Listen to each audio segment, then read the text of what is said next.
Hello, first topic is free particle in one dimensional box. तो इसमें आपको 3 parts calculate करने हैं। First is normalization constant, second is energy eigen values and third is zero point energy. तो सबसे पहले हम नॉर्मलाइजेशन कांस्टेंट सॉल्व करेंगे इसमें, किसके लिए? Free particle in one dimensional box के लिए। तो फ्री पार्टिकल का मीन्स है यहाँ पे जो पोटेंशियल होगा, या potential inside the box that is zero and outside the potential is infinite. Infinite क्यों है? क्योंकि पार्टिकल्स की जो प्रोबेबिलिटी है आउटसाइड द रीजन कहीं भी फाइंड कर सकते हैं आप, और इसकी जो हाइट है पोटेंशियल की that is equal to infinity. Free particle का मीनिंग है यहाँ पे कि जो पार्टिकल है वो मूव्स कर रहे हैं स्ट्रेट लाइन के अंदर, मीन्स फ्री है वो। तो यहाँ पे आपको श्रोडिंगर वेव इक्वेशन की हेल्प से इस इक्वेशन को सॉल्व करना है, नॉर्मलाइजेशन कांस्टेंट को। तो सबसे पहले आप पोटेंशियल की वैल्यूज़ को डिटरमाइन करो। तो पोटेंशियल की वैल्यूज़, ये रीजन आपके पास first, second and third region, this is the outside region, same third वाला is outside region and second is inside region. तो आउटसाइड रीजन में पोटेंशियल इज इनफाइनाइट और inside the region is zero. तो Vx की value एक आपके पास मिल गई zero और एक इन्फिनिटी। लेकिन जो इनसाइड द बॉक्स है that means width is x is equal to zero to x is equal to a। तो जीरो कहाँ पे मिला आपको? जीरो टू a में। तो मीन्स x की जो वैल्यू है x is greater than zero and less than of a, किस में? इनसाइड द बॉक्स के लिए। सेकेंड, जो इनफाइनाइट रीजन है that is outside the box, तो दैट मीन्स यहाँ पे क्या हो जाएगा? x is less than zero के लिए and x is greater than a के लिए आउटसाइड द बॉक्स। इस पोटेंशियल की हेल्प से आपको ये वैल्यूज श्रोडिंगर वेव इक्वेशंस में पुट करनी है। अब श्रोडिंगर वेव इक्वेशन कैसे डिटरमाइन करते हैं? Schrodinger wave equation, Schrodinger wave equation को आप लिखते हो total energy is equal to kinetic energy plus of potential energy. Then total energy, अब आप इसे ऑपरेटर फॉर्म में कन्वर्ट कर दीजिए क्योंकि आप क्वांटम मैकेनिक्स के अंदर बात कर रहे हैं। तो energy in operator form is plus of iota h cut d psi over d t. ठीक है। काइनेटिक एनर्जी को मोमेंटम टर्म्स में कन्वर्ट करेंगे तो momentum in operator form minus of iota h cut d psi over d x term में। तो energy as it is, kinetic energy को पहले आप मोमेंटम फॉर्म में कन्वर्ट करो, that is of half of m v square into multiply m and divided by m. तो ये momentum में कन्वर्ट हो जाएगा and this term is potential energy. Potential energy को आप यहाँ पे वी से भी डिनोट कर सकते हो, that is of v potential. तो यहाँ पे जब आप सॉल्व करोगे तो half of p square by m plus v is equal to energy. अब इसकी ऑपरेटर फॉर्म पुट कर दीजिए, plus of iota h cut d psi over d t is equal to half means one by two m p square, यहाँ पे minus iota h cut d psi over d x का whole square plus of v. That means ये equation हो गई one by two M. इसको जब आप solve करोगे तो minus of h cut square d square psi over d x square plus of v is equal to iota h cut d psi over d t. ये h cut जो है that means is equal to h upon में two pi. H is Planck's constant, values होती हैं 6.6 10 की power minus 34 divide by 2 into 3.14। आप solve कर सकते हो। तो यहाँ से जब आपके पास ये वैल्यूज़ आ गई तो इस वैल्यूज़ को आप डायरेक्टली इस फॉर्म में कन्वर्ट कर सकते हो, और इसे आप ये भी लिख सकते हो E is equal to minus h cut square by two m d square psi over d x square plus में V। ठीक है। अब इन दोनों फंक्शन के साथ साई मल्टीप्लिकेशन है तो दैट मीन्स हमने V को भी साई फंक्शन से मल्टीप्लाई यहाँ पे कर दिया है, और E is E into of Sai function, right.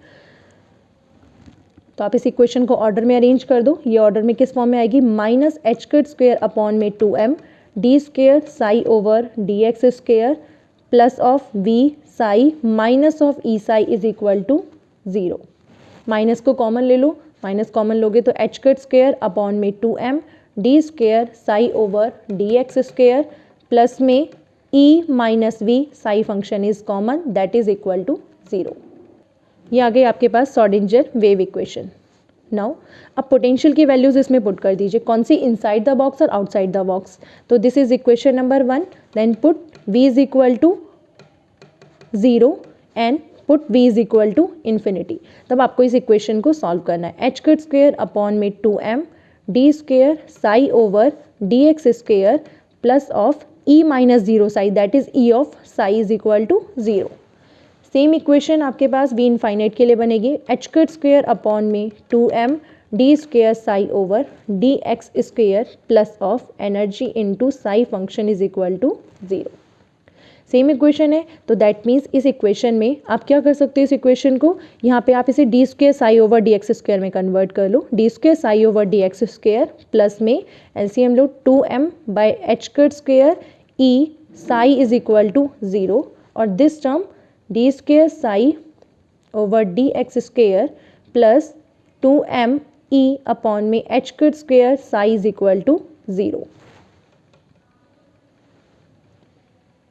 Now अब इसका वेव फंक्शन आपको पता होना चाहिए, या फिर इस इक्वेशन को आप कांस्टेंट वेव प्रोपेगेशन कांस्टेंट के अकॉर्डिंग पुट कर दो, जिसमें पार्टिकल्स आपके पास मूव कर रहे हैं इन एक्स डायरेक्शन। तो हम क्या लिख सकते हैं इस इक्वेशन को, ये वाली इक्वेशन थी, इसमें आप इस फंक्शन को that is equal to of k square put करोगे, वेव प्रोपेगेशन कांस्टेंट। कैसे, क्योंकि आपको मोमेंटम का formula is p square is equal to 2me, ठीक है। तो आप इसमें एच कट स्क्वायर से मल्टीप्लिकेशन और डिवीजन कर दो इस वाली पार्ट में लेफ्ट हैंड साइड में, तो ये वाला एच कट स्क्वायर इस इधर डिवीजन में, तो ये वाला पार्ट बन गया आपके पास किसके इक्वल, इस वाली टर्म्स के।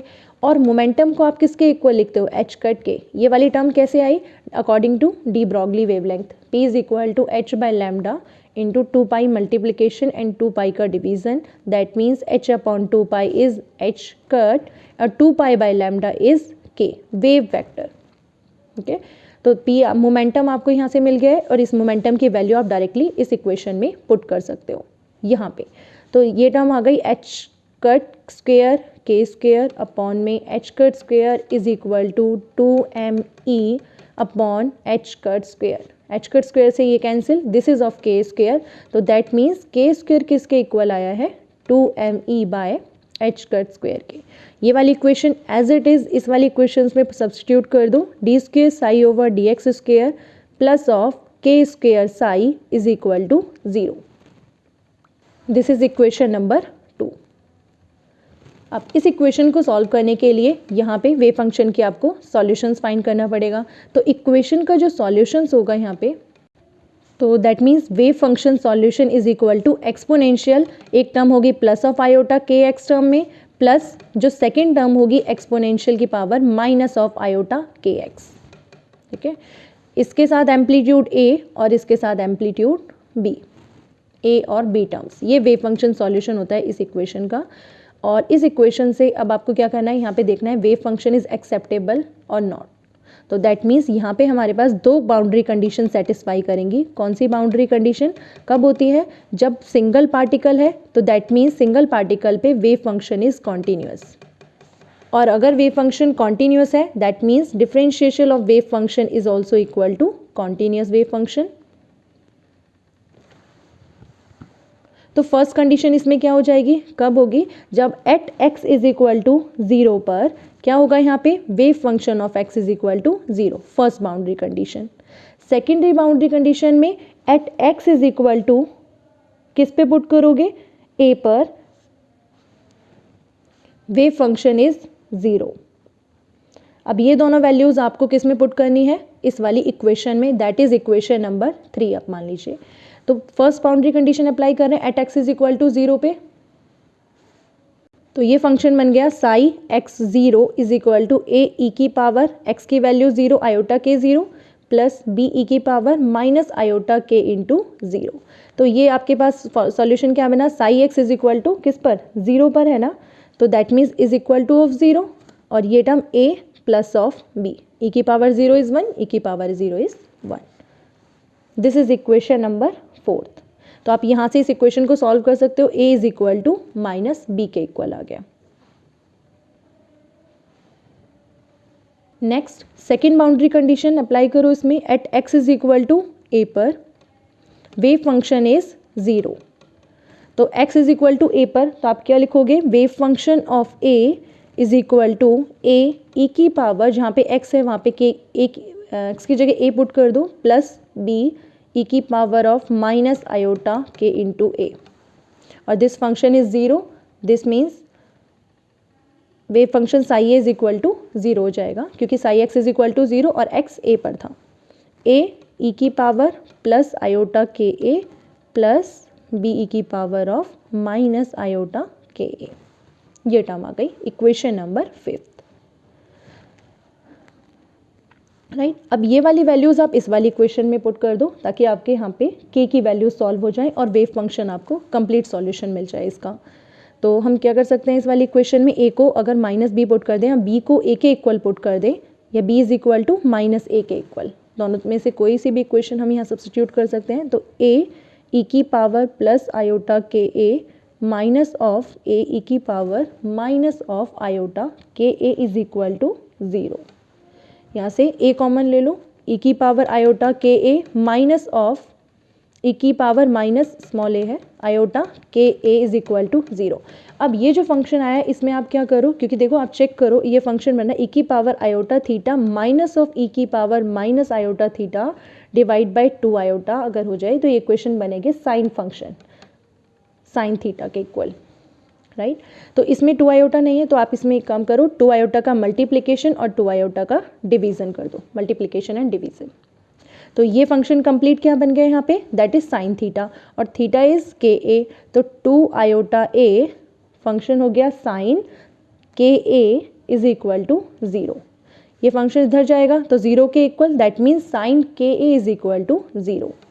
अब ये जो राइट हैंड साइड में 0 है इस फंक्शन को साइन में कैसे चेंज करोगे, दैट मीन्स साइन 90 पर वैल्यूज 1, साइन पाई 2 पाई 3 पाई इन सब पे वैल्यूज क्या होती है 0। तो दैट मीन्स इस फंक्शन को हम क्या लिख सकते हैं, साइन के ए इज इक्वल टू 0 को साइन के टर्म में कन्वर्ट करने के लिए साइन ऑफ एन पाई। तो साइन फंक्शन से sine function cancel, that means के ए इज इक्वल टू एन पाई। तो यहाँ से आपको के की वैल्यूज मिल गई एन पाई बाय ए। तो जो के की वैल्यूज़ आई है आपके पास एन पाई बाई ए, तो आपको निकालना है नॉर्मलाइजेशन कांस्टेंट, ठीक है। नॉर्मलाइजेशन कांस्टेंट में आपके पास जो इक्वेशन होती है वो क्या होगी, minus infinity to plus infinity wave function का whole square into d x is equal to 1। Normalization में कंडीशन 1 के इक्वल है, लेकिन जो आपने पोटेंशियल यहाँ पे लिया था उसकी विड्थ कितनी ली है, 0 टू ए लिए, तो इट मीन्स ये वाली विड्थ चेंज हो जाएगी। तो ये किस में कन्वर्ट हो गया, 0 टू ए वेव फंक्शन का होल स्क्वायर, उसे आप लिख सकते हो wave function of x into wave complex conjugate of the wave function into d x is equal to 1। उसके लिए हमें वेव फंक्शन पता होना चाहिए, लेकिन हमने तो के सॉल्व किया है। तो के जहाँ पे आपने ये वाली इक्वेशन लिखी थी ना, वापस से आप उस वाली इक्वेशन में चले जाओ जहाँ से आपने स्टार्ट किया था। मीन्स साई वेव फंक्शन से कहाँ पे लिख रहे थे आप, इक्वेशन नंबर 3 को आप चेक करो, दैट मीन्स ए ई की power of plus iota k x plus B की power of minus iota k x. इसमें वापस से ये वाली इक्वेशन आपको मिल जाएगी। अगर b की वैल्यू a पुट करती हूँ इस वाली इक्वेशन में, तो सेम फंक्शन आपके पास ये वाला आएगा ना यहाँ पे, 2 iota a into this term, this means 2 iota a sine k a। तो सेम आप ये वैल्यूज पुट कर दो यहाँ पे, psi of x is equal to a e की power of plus iota k x plus b e की power of minus iota k x में। तो b की वैल्यू माइनस a ई की power plus iota k x minus of a e की power minus iota k x. वापस से same equation वही बन गई है, सेम 2 ए कॉमन ले लो इस वाले पार्ट में, 2 आयोटा का मल्टीप्लिकेशन 2 आयोटा का division, this function is sine theta. तो दैट मीन्स ये क्या बन गया, ए 2 iota of sine of k x, ठीक है। और इस टर्म को हमने कांस्टेंट के इक्वल पुट कर दिया, तो दिस मीन्स वेव फंक्शन क्या है, सी of sine of k x के इक्वल। ये वेव फंक्शन की वैल्यूज आ गई। अब आपके पास ये प्रोबेबिलिटी करंट डेंसिटी यहाँ से फाइंड हो जाएगी। Probability current density, probability density किसके लिए, जिसको हम बोलते हैं नॉर्मलाइजेशन कांस्टेंट। तो क्या लिखा है हमने, 0 टू ए वेव फंक्शन का square into d x is equal to 1। तो इसकी वैल्यूज यहाँ पे पुट करो, तो दिस ये बनेगा c square sine square of k x is equal to 1 k, 0 to a sine square k x का फॉर्मूला 1 माइनस कॉस 2x। तो दिस मीन्स के की वैल्यू अगर n pi by a put कर रहे हो आप यहाँ पर, तो ये फंक्शन क्या बन जाएगा, 2n पाई एक्स बाई ए इन 2 में dx डिवाइड बाई 2, उसको मैंने यहाँ पे बाहर ले लिया है, that is equal to 1। Separately divide करो, 0 टू a तक विड्थ है, तो c square by 2 1 of dx minus of cos 2n pi x by a into d x. Integration 0 to a is equal to 1। इस function का integration जब आप करोगे this is equal to of 0, ठीक है, और ये वाले का इंटीग्रेशन करोगे तो सी स्क्वेयर बाई 2 ये बनेगा x का इंटीग्रेशन यहाँ पर into x, values 0 to a, तो यहाँ पे वैल्यूज पुट कर दो c square by 2 a minus of 0 this is equal to 1, तो c की वैल्यूज आ जाएंगी under the root 2 by a। अब c की वैल्यूज यहाँ पे आप पुट कर दो इस वाले इक्वेशन में जो आपने निकाला था, psi function is equal to c sine k x, तो c की values under the root 2 by a sine of k x, और k की वैल्यू अगेन पुट करो under the root 2 by a sine n pi by a into में x। This is normalization constant values with wave function, ठीक है। तो root 2 by जो term है this is, इसे हम क्या बोल सकते हैं, नॉर्मलाइजेशन कांस्टेंट और normalize wave function complete values. Energy eigen values और बाकी के दो पार्ट नेक्स्ट वीडियो लेक्चर में